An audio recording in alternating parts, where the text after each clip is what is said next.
ये हम कुछ देर के लिए मान लेते हैं कि टिकट का जब बंटवारा होगा, पार्टियां बैठ के ऑन टेबल बात करेंगी, बरौली विधानसभा राजद को चला जाता है। तो राजद के ओर से 2025 विधानसभा चुनाव में अ, बेहतर प्रत्याशी आप किसको देखते हैं? अरे ये तो बड़ी टफ सवाल है।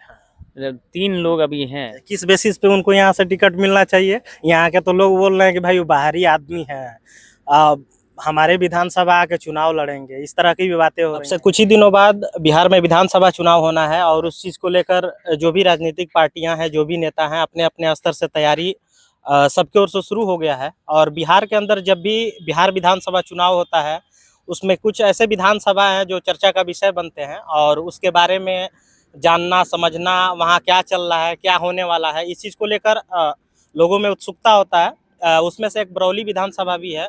बरौली विधानसभा का एक अपना लेगेसी है। बिहार के पहले मुस्लिम मुख्यमंत्री और शायद संभवतः आखिरी मुख्यमंत्री भी कहा जा सकता है, गफूर साहब इसी विधानसभा से आते हैं। यहाँ से कई बार यहाँ के लोगों ने उनको कामयाब करके विधानसभा भेजा है और उसके बाद से बिहार के मुख्यमंत्री के कुर्सी को भी उन्होंने सुशोभित करने का काम किया है। तो अभी बरौली विधानसभा में हम मौजूद हैं और हमारे साथ आज बात करने के लिए इमाम सरवर साहब मौजूद हैं।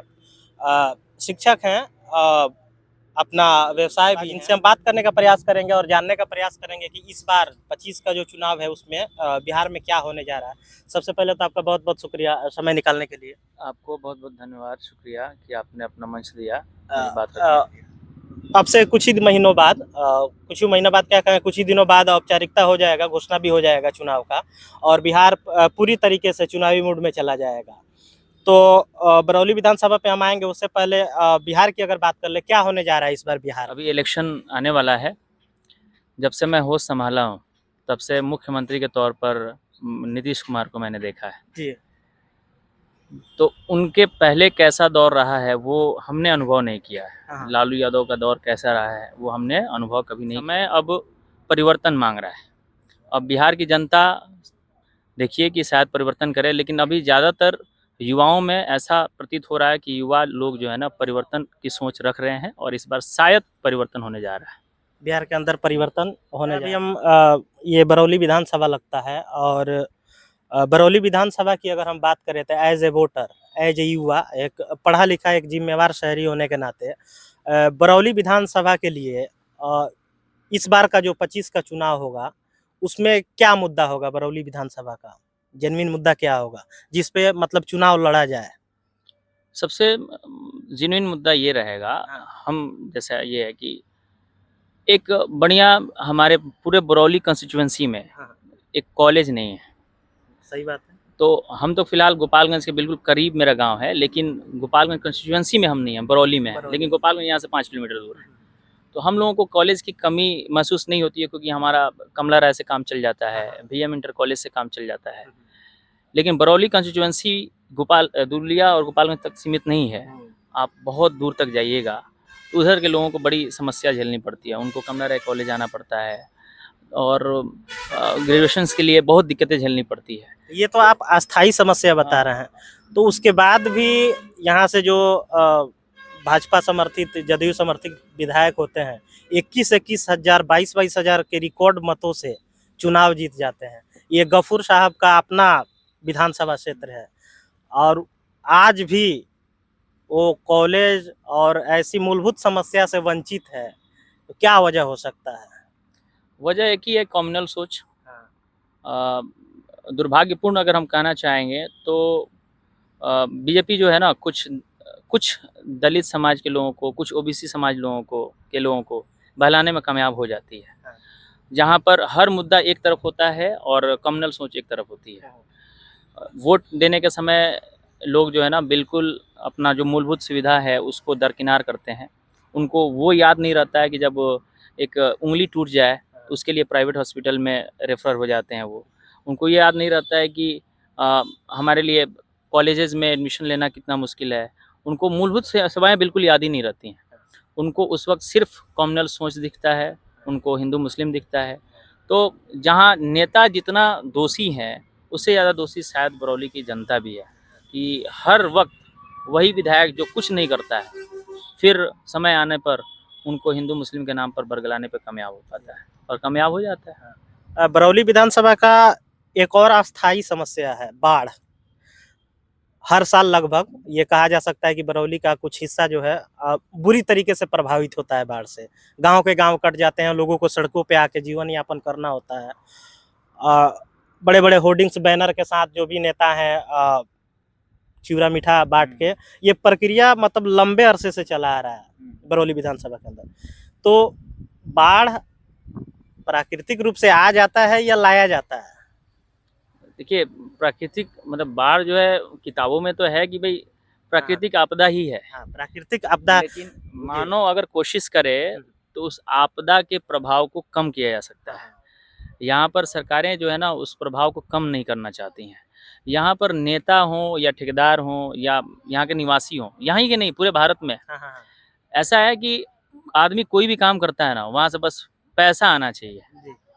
तो बाढ़ के लिए राहत कोष के लिए बाढ़ राहत कोष के लिए सरकार पैसा भी देती है, इंडिपेंडेंट फंडिंग बॉडी बना हुआ है और बाकायदे उस पे काम होता है, लेकिन उसके बाद भी इस समस्या से भरपाई होता है, समाधान नहीं हुआ। समाधान नहीं होता है, भरपाई होता है और शायद समाधान निकल गया होता, क्योंकि बाढ़ जब आता भी है ना तो कोयनी से उधर के तरफ इफेक्टेड एरिया है, तो एक बार बाढ़ जो है विधायक जी के घर में अगर आ जाता है ना तो शायद समाधान निकल जाता है।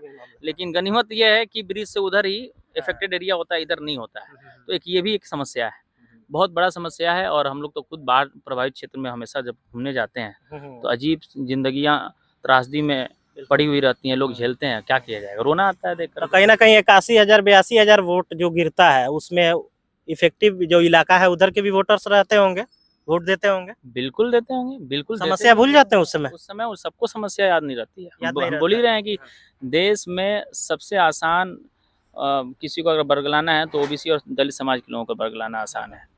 और बिल्कुल ये लोग बीजेपी के जो लोग हैं ये उनको बरगलाने में कामयाब भी हो पाते हैं। अच्छा, बिहार के अंदर जातीय जनगणना भी हुआ है और इसके पीछे तर्क दिया गया था कि जिसकी जितनी भागीदारी होगी उसको उतना हिस्सेदारी दिया जाएगा।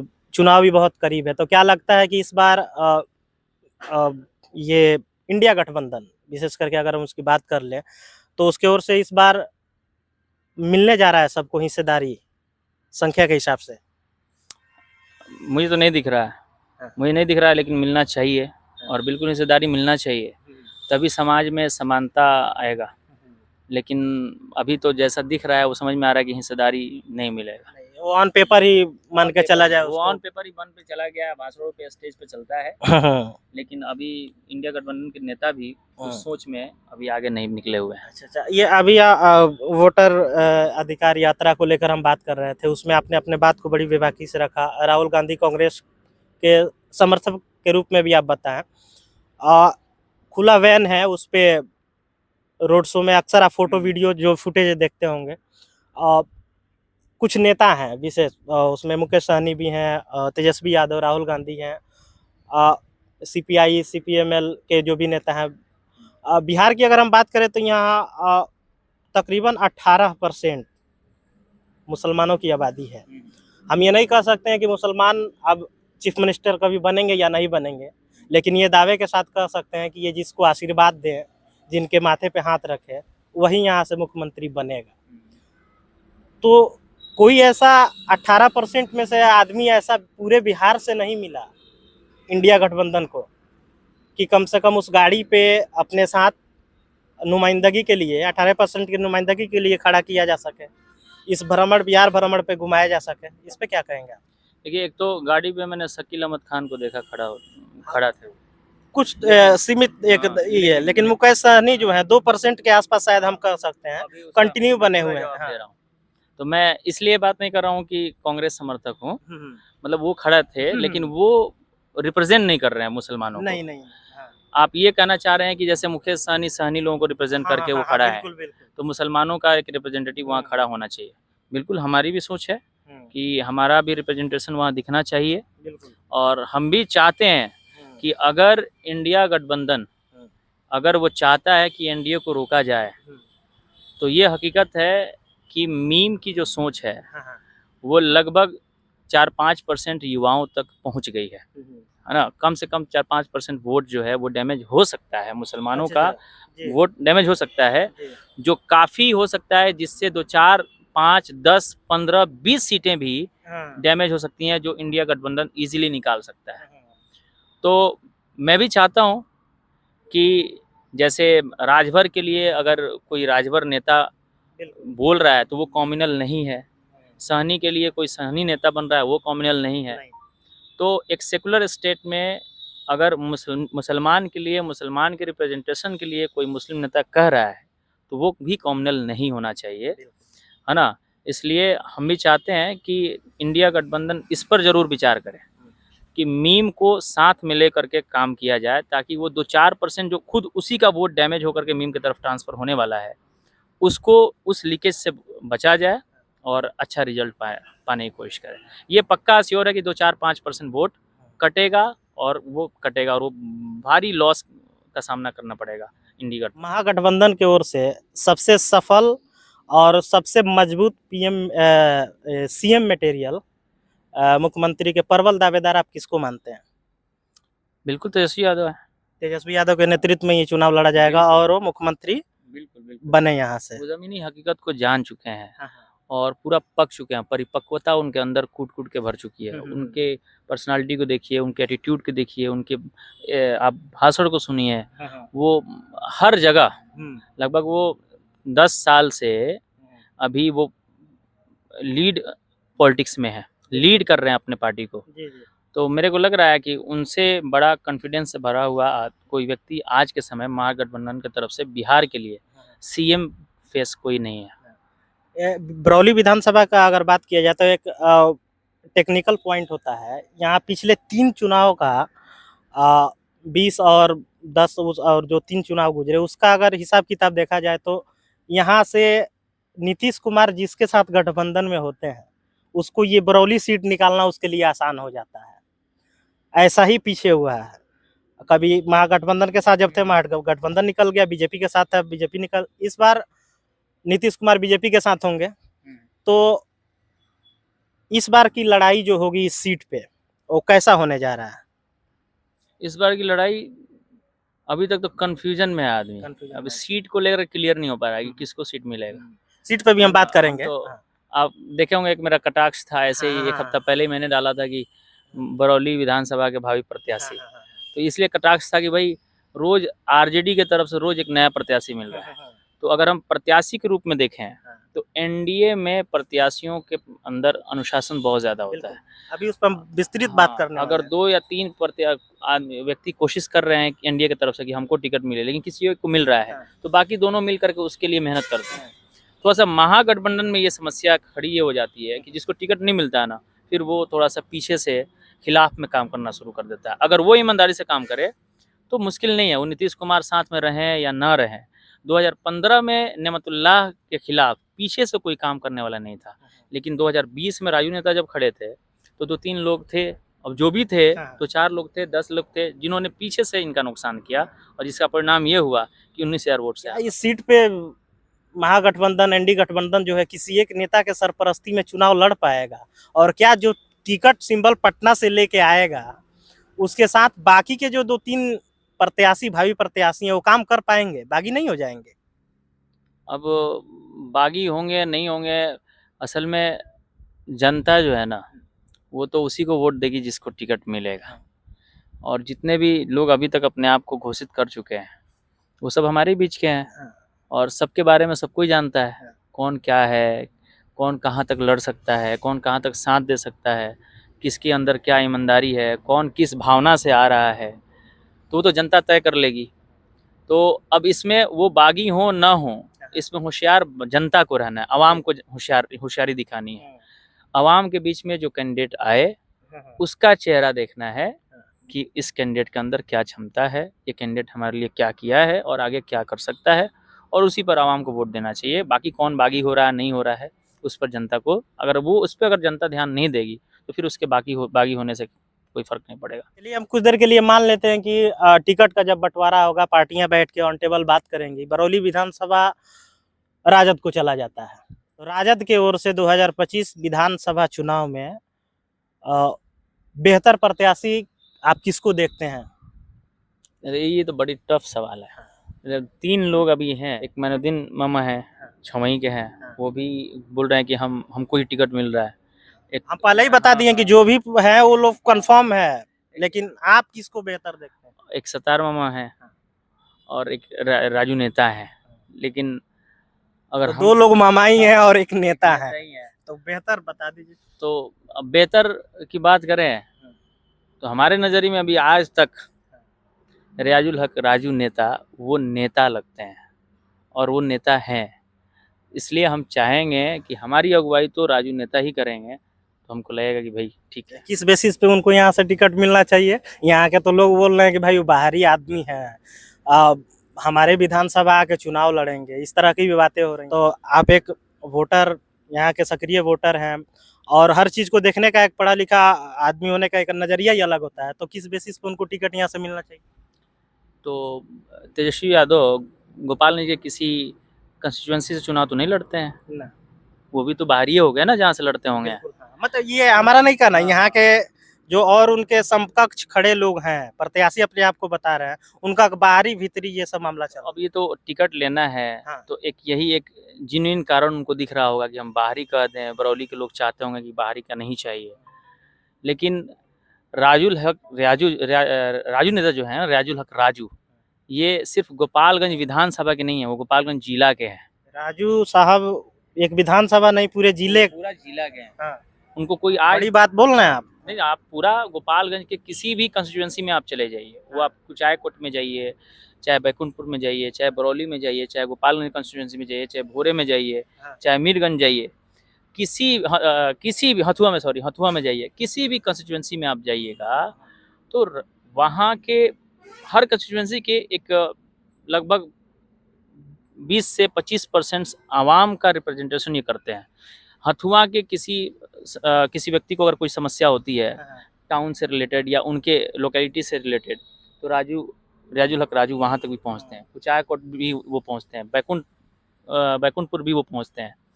हमारे अपने गांव में भी कोई मसला हो जाए तो लोग, मेरे को नहीं लगता है कि दूसरे प्रत्याशी को याद भी करेंगे, लेकिन पहले राजुल हक राजू को याद करेंगे। तो वो गोपालगंज जिला के हैं ना भाई, वो आप कंस्टिट्यूएंसी में कैसे बांट दीजिएगा? अब ये दुललिया और उनका घर 5 किलोमीटर का दूरी है, तो आप अलग विधानसभा कह करके ऐसा लग रहा है कि कहीं नेपाल से आए हुए हैं। ऐसा तो है नहीं। बहुत आसान है उनसे मिलना, बहुत आसान है उनसे बातें करनी, और बस बहुत आसान है उनसे अपना कोई भी काम निकलवा लेना। तो मैं तो चाहता हूँ कि अगर जैसा राजू साहब के बारे में इनके द्वारा बताया जा रहा है, चूँकि हम लोग भी इस जिले से गहरा संबंध रहा है, आज भी है, कोई छोटा क्रिकेट का मैच का उद्घाटन हो या सदर अस्पताल में कोई घटना हो, कुर्ता पजामा में भी पहुंचते हैं और लुंगी टी शर्ट में भी पहुंच जाते हैं, तो मतलब इजी टू एक्सेस। लेकिन एक बात मैं जोड़ देता हूँ कि हम, मतलब आप इसमें पूछे कि कौन सबसे बेहतर होगा, तो हमने सबसे बेहतर कहा, 2 लोगों को खराब नहीं कहा। अगर किसी वजह से पार्टी ने अगर सत्तार, और उसमें एक है और नाम एक है जिसके बारे में स्पेशल हम बात कर लें, अध्यक्ष जी जो राजद के यहाँ के अध्यक्ष हैं, दिलीप सिंह, पूरा लोड वोड लिए हुए हैं, पार्टी का करता धरता है, अध्यक्ष भी हैं, क्योंकि उसके नाते बहुत अच्छा काम कर रहे हैं। तेजस्वी जी को बुलाकर हाल ही में चुनाव से कुछ दिन पहले हॉस्पिटल का भी उद्घाटन उन्होंने कराया है।